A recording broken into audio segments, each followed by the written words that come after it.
প্রিয় দর্শক, আসসালামু আলাইকুম। আশা করি আপনারা সকলে ভালো আছেন, আমিও ভালো আছি। নতুন বছরের শুভেচ্ছা। আজকে 1 জানুয়ারি। প্রিয় দর্শক, আজকে নতুন বছর উপলক্ষে আপনাদের মাঝে আসলাম। ভিডিওটি শেষ পর্যন্ত যদি ভালো লাগে লাইক করুন এবং চ্যানেলটি ভালো লাগলে সাবস্ক্রাইব করুন, এই অনুরোধ রইল। প্রিয় দর্শক, এই নতুন বছর উপলক্ষে আপনাদের মাঝে আমি কিছু কথা বলতে চাই এবং সেই কথাগুলি, যেহেতু আমি রাজনৈতিক বিষয়ে আপনাদেরকে বিভিন্ন পরামর্শ দিয়ে থাকি, বিভিন্ন বিষয়ে রাজনৈতিক ঘটনাবলী যেহেতু আমি বিশ্লেষণ করে থাকি প্রিয় দর্শক, সেহেতু আমার বক্তব্য। প্রিয় দর্শক, এই নতুন বছর উপলক্ষে আপনাদের দৃষ্টি আকর্ষণ করতে চাই এই নির্বাচন নিয়েই। যেহেতু নতুন বছরের শুরুতেই, মাসের শুরুর দিকে ফেব্রুয়ারি মাস শুরুর মাসগুলির একটি, এবং সেই ফেব্রুয়ারি মাসের 12 তারিখে যেহেতু নির্বাচন, এই নির্বাচন কিন্তু আমাদের ভোটার হিসেবে আমাদের জন্য কিন্তু একটি কৌতূহলী, যেহেতু আমরা ভোট দিতে পারবো এরকম একটি আশা আমরা রাখি। এবং এই নির্বাচন সেক্ষেত্রে আমাদের জন্য অনেক ক্ষেত্রে উৎসব মুখর।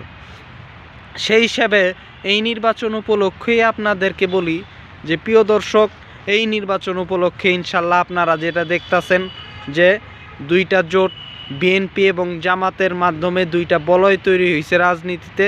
এছাড়া বিভিন্ন নানান স্বতন্ত্র বলেন, যা বলেন, বিভিন্নভাবে প্রতিযোগিতা হবে এবং অংশগ্রহণমূলক নির্বাচন, প্রার্থী বনাম ভোটার সবার ভিতরেই একটা কৌতূহল রয়েছে। তো এই নির্বাচনকে কেন্দ্র করেই আমি আপনাদেরকে এর আগেও বিভিন্ন পরামর্শ দিছি, বিভিন্ন ঘটনা বিশ্লেষণের ফাঁকে ফাঁকে। ইনশাল্লাহ এবারও এই নির্বাচনকে কেন্দ্র করে ধারাবাহিকভাবে ইনশাল্লাহ আপনাদেরকে বিভিন্নভাবে দিক নির্দেশনা আরও দিব। এবং নতুন বছর উপলক্ষে আপনাদের জন্য আমার বার্তা হচ্ছে এটাই।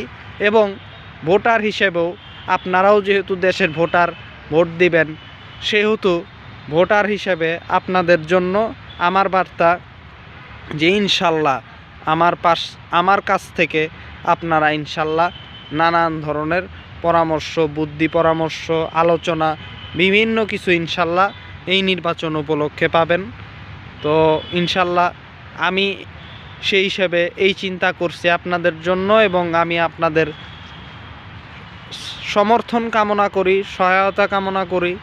আশা করি আপনারা পাশে থাকবেন এবং আপনাদের সর্বশেষ এই বছরটা ভালো কাটুক, সবার দিনটা ভালো কাটুক, এটা কামনা করেই আমি বিদায় নিচ্ছি।